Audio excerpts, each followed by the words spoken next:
ومن اظلم ممن منع، کون ظالم ہوگا اس سے جس نے منع کیا مساجد اللہ، اللہ کی مسجدوں سے۔ آیت سے فقہاء نے استدلال کیا کہ مسجد کا دروازہ ہمیشہ کھلا رہے، بعد میں چور چکور نکل آئے تو مفتیوں نے کہا نماز کے اوقات میں کھولو، ویسے بند کر لو ورنہ گھڑی اور سب چیزیں غائب ہو جائے گی۔ ہمارے یہاں محلے میں خاتون حج کے لیے گئی تھی، واپسی پر ایک گھڑیال لے آئی خوبصورت، یہاں لگا دو سائڈ۔ میں نے ایسے گپ شپ میں کہا کہ یہ سونے کا گھڑیال، سونے کا، وہ غائب ہو گیا۔ تو ہم آپس میں ایک دن کہہ رہے تھے کہ یار سونے کا گھڑیال کوئی لے گیا، تو جو لے گیا تو وہ کہتا ہے سونے کا کہاں تھا، سونے کا نہیں تھا۔ میں نے کہا کتنے کا بیچا ہے، تو چپ ہو گیا، اسی سے نکلوا دیا کہ وہ سونے کا تھوڑے تھا، ایسے ہی تھا۔ وہی اتار کے لے گیا سونے کی دکان پر، لگا بیوقوف یہ تو ایسے ٹھیک ہے، یا خدا ہے۔ اس لیے فقہاء متاخرین نے کہا ہے کہ اب مساجد کے دروازے بند کرنا جائز ہے۔ علی نے ابن عمر سے کہا مسجد میں آدمی سو رہے اٹھاؤ، اس نے کہا نہ، کہیں مصداق نہ بنو ممن منع مساجد اللہ، اللہ کی مسجد سے روکنے والے کی۔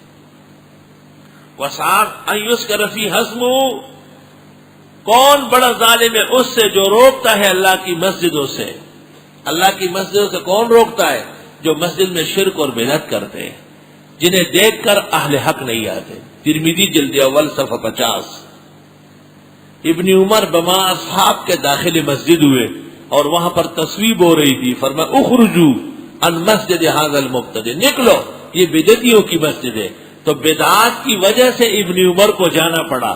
تو بدعتی سب سے بڑا ظالم ہے جس کی مسجد میں موحد نماز نہیں پڑھ سکتا۔ کائنات کا بدترین ظالم و گستاخ، مساجد کا بے ادب، وہ بدعتی ہے۔ ترمذی شریف جلد اول صفحہ 50۔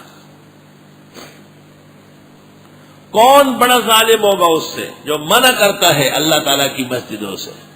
مسجد ان المساجد للہ، مسجد کی باتیں ہوگی، یہ نہیں کہ فلاں کی شادی ہو رہی ہے، فلاں کے یہاں عرس ہو رہا ہے، فلاں کے یہاں بغاوت ہو رہی ہے، تمام تماشے مندر خانہ بنائے ہوئے، شرم نہیں آتی۔ ان یذکر فی حسمہ، اللہ تعالیٰ کے نام لینے سے اس میں، اس سے منع کر رہا ہے۔ وسعی فی خرابہا، اور کوشش کرتے ہیں مسجد کو نقصان پہنچانے کی، یہ بڑا ظالم ہے۔ مسجد مسجد نہیں رہتی جب شرک اور بدعت شروع ہو جاتی ہے۔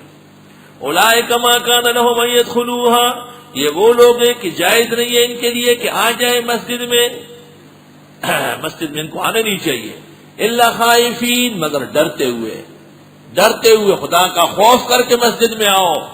لہم فی الدنیا خزی، یہ مسجد سے روکنے والے ظالم، ان کے لیے دنیا میں رسوائی، ولہم فی الآخرۃ عذاب عظیم، اور ان کے لیے آخرت میں بڑا عذاب ہے۔